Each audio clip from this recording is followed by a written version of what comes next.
Stroke ಆಗಿರುತ್ತೆ, ಲಕ್ವ ಹೊಡೆದಿರುತ್ತೆ ಅಂತ ಬರ್ತಾರೆ.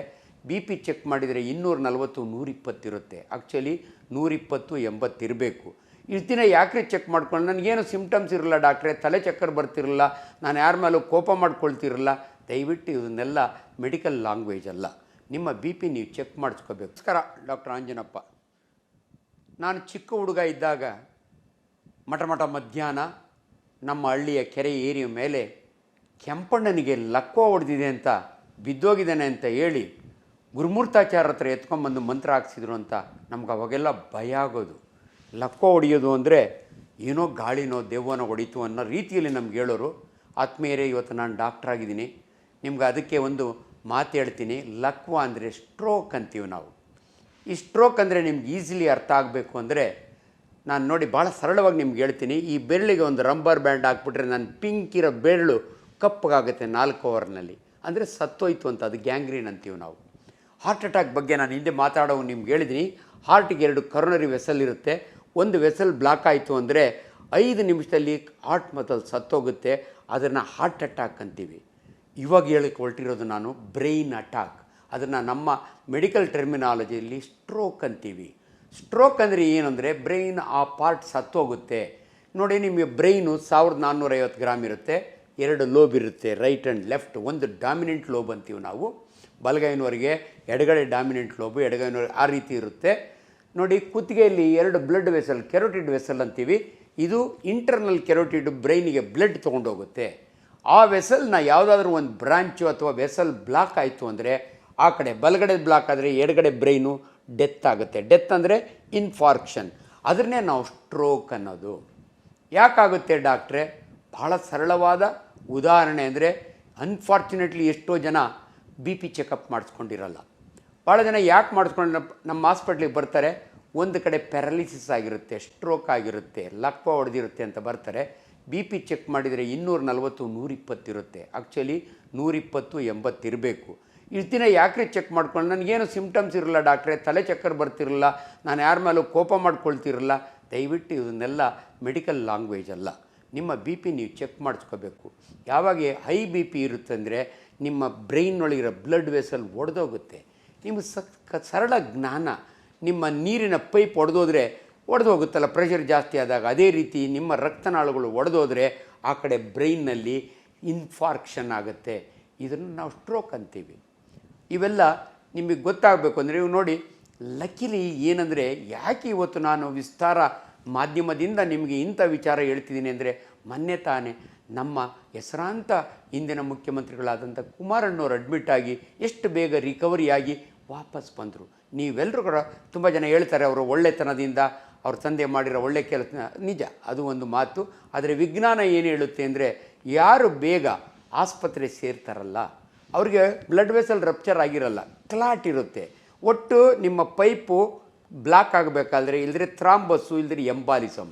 ಆ ಥ್ರಾಂಬಸ್ಸು ಅಥವಾ ಎಂಬಾಲಿಸಮ್ನ ನಾವು ಹೆಂಗೆ ಕಂಡುಹಿಡಿತೀವಿ ಅಂದರೆ, ಒಂದು MRI ಸ್ಕ್ಯಾನ್ ಅಥವಾ CT ಸ್ಕ್ಯಾನ್ ಮಾಡಿ, ಒಂದು ಆ್ಯಂಜಿಯೋಗ್ರಾಮ್ ಮಾಡಿ, ಆ ಕ್ಲಾಟ್ ಡಿಸಾಲ್ವ್ ಮಾಡಿಬಿಟ್ರೆ ಇಮ್ಮಿಡಿಯೇಟ್ಲಿ ರಿಕವರಿ ಆಗ್ತೀರಿ.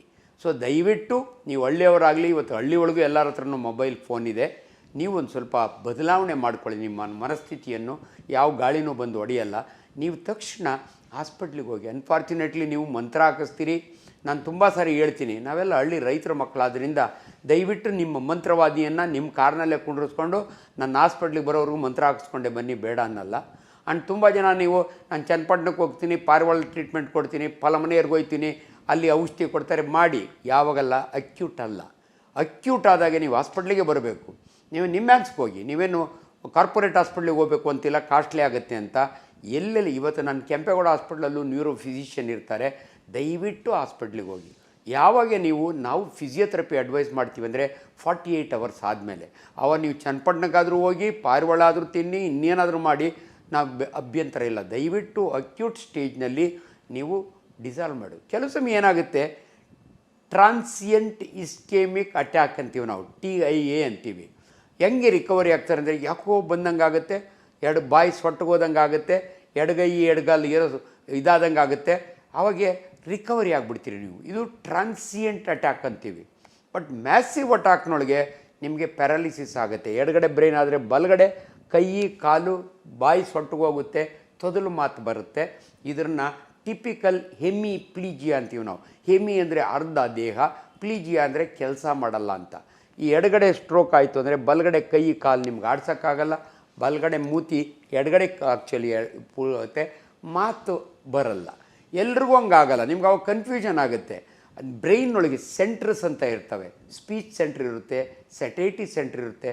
ಡಾಮಿನೆಂಟ್ ಬ್ರೈನ್ನೊಳಗೆ ಸ್ಪೀಚ್ ಸೆಂಟ್ರಿಗೆ ಏನಾದರೂ ಆ ಜಾಗದಲ್ಲಿ ಏನಾದರೂ ಇನ್ಫಾರ್ಕ್ಷನ್ ಆದರೆ ಮಾತು ನಿಂತು ಹೋಗುತ್ತೆ. ಆ್ಯಂಡ್ ದಯವಿಟ್ಟು ತಿಳ್ಕೊಳ್ಳಿ, ನಾನು ಚೆನ್ನಾಗಿ ನೆನಪಿದೆ, ಚಿಕ್ಕ ಹುಡುಗನಾಗ ಒಂದು ಡಾಕ್ಟರ್ ರಾಜ್ಕುಮಾರ್ ಅವ್ರ ಪಿಕ್ಚರ್ ನೋಡಿದ್ದೆ. ಅವ್ರಿಗೆ ಸ್ಟ್ರೋಕ್ ಆಗಿರುತ್ತೆ, ಫೈಟ್ ಮಾಡೋವಾಗ ಒಂದು ಎಲೆಕ್ಟ್ರಿಕಲ್ ವೈರಿಗೆ ಕೈ ತೆಗುತ್ತೆ, ಇಮ್ಮಿಡಿಯೇಟ್ಲಿ ರಿಕವರ್ ಆಗಿಬಿಡ್ತಾರೆ. ಇದೆಲ್ಲ ಸಿನಿಮಾ ಸ್ಟೋರಿಗಳು, ಹಂಗೆ ಆಗಲ್ಲ. ದಯವಿಟ್ಟು ಕಾಲ ಬದಲಾಗಿದೆ, ನಿಮ್ಮನ್ನು ನಾವು ಉಳಿಸ್ಲಿಕ್ಕೆ ಅವಕಾಶ ಇರುತ್ತೆ. ಇದರಲ್ಲಿ ಡೆತ್ತು ಆಗ್ಬೋದು. ಮ್ಯಾಸಿವ್ ಅಟ್ಯಾಕ್ ಆದರೆ ಎಷ್ಟೋ ಜನ ಕೋಮಾಗಿ ಹೋಗ್ತಾರೆ, ಡೆತ್ ಆಗ್ತದೆ. ಬಟ್ ತುಂಬ ಜನ ರಿಕವರ್ ಆಗ್ತಾರೆ, ಅದು ಭಾಳ ಇಂಪಾರ್ಟೆಂಟು. ಅಲ್ಟಿಮೇಟ್ಲಿ ನಿಮ್ಮ ಈ ಸ್ಟ್ರೋಕಿಗೆ ಕಾರಣ ಒಂದು ಹೆಮರೇಜ್ ಆಗೋದು, ಒಂದು ಕ್ಲಾಟು. ಈ ಕ್ಲಾಟ್ ಎಲ್ಲಿಂದ ಬರುತ್ತೆ ಅಂದರೆ ನಿಮಗೆಲ್ಲೋ ವ್ಯಾಲ್ಯೂ ರೀಪ್ಲೇಸ್ಮೆಂಟ್ ಆಗಿರುತ್ತೆ ಹಾರ್ಟ್ನಲ್ಲಿ. ಅಥವಾ ನೀವು ಮೈಸೂರು ಅಮೇರಿಕಾದಿಂದ ಟ್ರಾವೆಲ್ ಮಾಡಿ ಬಂದಿರ್ತೀರಿ, 12 ಅವರ್ ಫ್ಲೈಟಲ್ಲೇ ಕೂತಿರ್ತೀರಿ, ನಿಮ್ಮ ಕಾಲಿನ ವೇನ್ಸ್ನಲ್ಲಿ ಕ್ಲಾಟ್ ಇರುತ್ತೆ, ಅದನ್ನು ಥ್ರಾಂಬಸ್ ಅಂತೀವಿ. ಅದು ಸರ್ಕ್ಯುಲೇಟ್ ಆಗಿ ಅದು ಡಿಸ್ಪ್ಲೇಸ್ ಆಗಿಬಿಟ್ಟು ನಿಮ್ಮ ಹಾರ್ಟ್ ಒಳಗೆ ಹೋಗಿ ಲಂಗ್ಸ್ಗೆ ಹೋಗಿ, ಆ ಲಂಗ್ಸಿಂದ ವಾಪಸ್ ಹಾರ್ಟಿಗೆ ಬಂದು ತಿರುಗಿ ಬ್ರೈನ್ಗೆ ಹೋಗಿ ಅಲ್ಲೋಗಿ ಕೂತ್ಕೊಳ್ಳುತ್ತೆ. ಇವೆಲ್ಲ ಕಾರಣಗಳಿದ್ದಾವೆ. ಅಷ್ಟೆಲ್ಲ ಕಾರಣ ನೀವು ತಿಳ್ಕೊಳ್ಳೋದು ಬೇಕಿಲ್ಲ. ಬಟ್ ನಿಮಗೆ ಸ್ಟ್ರೋಕ್ ಆದ ತಕ್ಷಣ ದಯವಿಟ್ಟು ಹಾಸ್ಪಿಟ್ಲಿಗೆ ಬನ್ನಿ. ಎಲ್ಲೋ ಒಂದು ಕಡೆ ನಿಮ್ಗೆ ಅನಿಸುತ್ತೆ, ನಾನು ಮಂಜುನಾಥನಿಗೆ ಅರಿಕೆ ಮಾಡಿಕೊಂಡೆ, ತಿರುಪತಿಗೆ ಅರಿಕೆ ಮಾಡಿಕೊಂಡೆ, ವಾಸಿ ಆಯಿತು. ಅದೇ TIA ಅಂತೀವಿ, ಟ್ರಾನ್ಸಿಯೆಂಟ್. ನಿಮ್ಗೆ ವಾರ್ನಿಂಗ್ ಕೊಟ್ಟಿದೆ, ವಿತಿನ್ 1 ಇಯರ್ ನಿಮಗೆ ಸ್ಟ್ರೋಕ್ ಆಗ್ಬೋದು. ಅಷ್ಟಿಗೆ ದೇವ್ರಿಗೆ ಅರಿಕೆ ಹೊಡ್ಕೊಂಡು ಸುಮ್ಮನೆ ಇರಬೇಡಿ, ದೇವ್ರಿಗೆ ಅರಿಕೆ ಹೊತ್ಕೊಳ್ಳಿ, ಅದನ್ನು ನಮ್ಮ ಹಾಸ್ಪಿಟ್ಲಿಗೆ ಬನ್ನಿ. ಇವತ್ತು ಎಷ್ಟು ಈಸಿ ಅಂದರೆ ಒಂದು ಆ್ಯಂಜಿಯೋ ಅಂತ ಮಾಡ್ತೀವಿ ನಾವು, ಆ್ಯಂಜಿಯೋಗ್ರಾಮ್. ಹಾರ್ಟ್ಗೆ ಹೆಂಗೆ ಕರೋನರಿ ಆ್ಯಂಜಿಯೋ ಮಾಡ್ತೀವೋ, ಸೆರೆಬ್ರಲ್ ಆ್ಯಂಜಿಯೋ, SLSಗೂ ಆ್ಯಂಜಿಯೋಗ್ರಾಮ್ ಮಾಡ್ತೀವಿ, CT ಮಾಡ್ತೀವಿ, MRI ಮಾಡ್ತೀವಿ. ಸೊ ದಯವಿಟ್ಟು ನಿಮ್ಮ BPಯನ್ನು ಕಂಟ್ರೋಲ್ ಮಾಡ್ಕೊಳ್ಳಿ, ನಿಮ್ಮ ಡಯಾಬಿಟಿಸನ್ನು ಕಂಟ್ರೋಲ್ ಮಾಡ್ಕೊಳ್ಳಿ. ಎಲ್ಲೋ ಒಂದು ಕಡೆ ನಿಮ್ಮ ತಿಳುವಳಿಕೆ, ಅರಿವು ಜಾಸ್ತಿ ಆಗಲು ಅನ್ನೋದು ನಮ್ಮ ಇವತ್ತಿನ ಈ ವಿಚಾರದ ಸಾರಾಂಶ. Thank you very much.